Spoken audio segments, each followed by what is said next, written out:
Assalamualaikum warahmatullahi wabarakatuh. Berjumpa kembali dengan Mas Cokro. Kali ini Mas Cokro akan mengisahkan tentang kisah 6 pendaki Gunung Rinjani mendaki bersama orang yang sudah meninggal.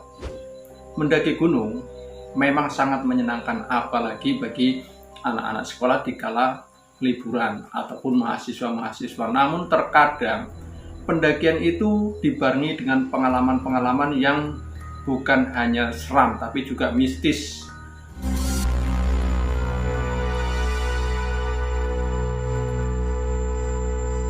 Seperti kisah yang berikut ini.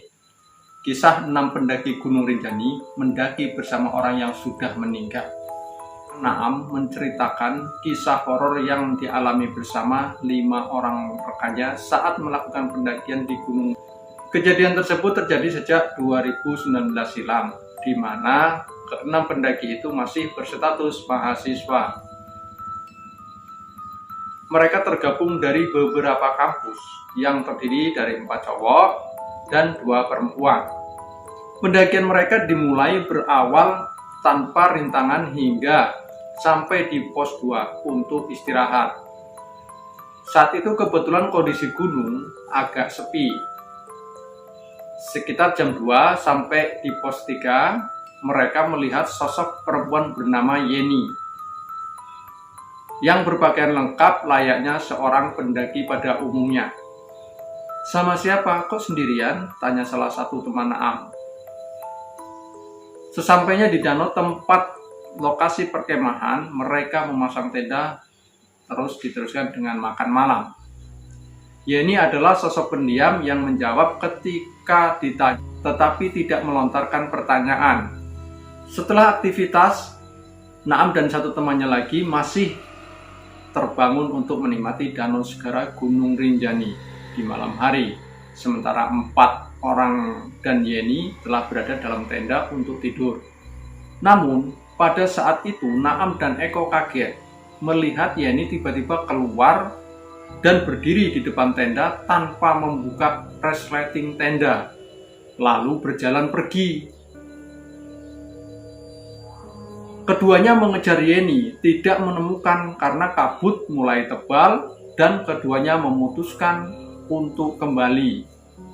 Naam memutuskan tidak memberitahu keempat temannya tentang kejadian semalam, dengan alasan takut mereka panik saat mereka bertanya di mana Yeni. Hingga Naam kembali memutuskan untuk mencari Yeni di luar jalur yang sama saat semalam. Di sana terdapat jurang yang tidak terlalu dalam. Naam turun sedikit untuk memeriksa dan melihat tas carrier dan sepatu yang digunakan Yeni ada di ranting pohon.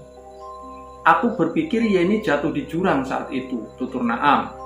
Naam kemudian kembali dan memberitahu keempat rekannya dan turun melapor ke perizinan. Butuh waktu lama hingga evakuasi Yeni dapat dilakukan. Koordinator tim evakuasi meminta penjelasan Naam bagaimana dia dapat menemukannya di dasar jurang. Yeni merupakan pendaki wanita yang berasal dari Banten dan dinyatakan hilang sebulan lalu dari waktu ditemukan oleh Naam dan Eko.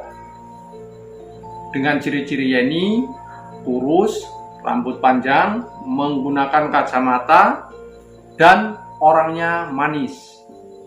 Sontak rombongan Naam kaget atas penuturan tim perizinan Gunung Rinjani, sebab mereka banyak cerita saat mendaki bersama. "Gak percaya, dia terlihat normal, tidak pucat sama sekali, makan bareng, tidur bareng sama teman-teman yang cewek," kata Naam. Jenazah Yeni ditemukan dalam kondisi yang utuh dan tidak berbau sama sekali, serta baju yang digunakan sama persis dengan sosok perempuan yang mendaki bersama rombongan Naam. Setelah penemuan jasad Yeni, rombongan Naam sudah tidak meneruskan pendakian dan mencoba melupakan kejadian yang mereka alami di Gunung Rinjani. Itulah tadi sobat-sobat semua, sepenggal cerita tentang kisah 6 orang pendaki di Gunung Rinjani yang ternyata mendaki gunung bersama orang yang sudah meninggal. Makanya ketika kita memasuki itu tempat, kita harus meminta izin dan tentunya berdoa kepada Allah Subhanahu wa taala agar kita terhindar dari segala suatu mara bahaya yang akan menimpa kita. Akhirnya terima kasih atas perhatiannya, mudah-mudahan Anda terhibur. Wassalamualaikum warahmatullahi wabarakatuh.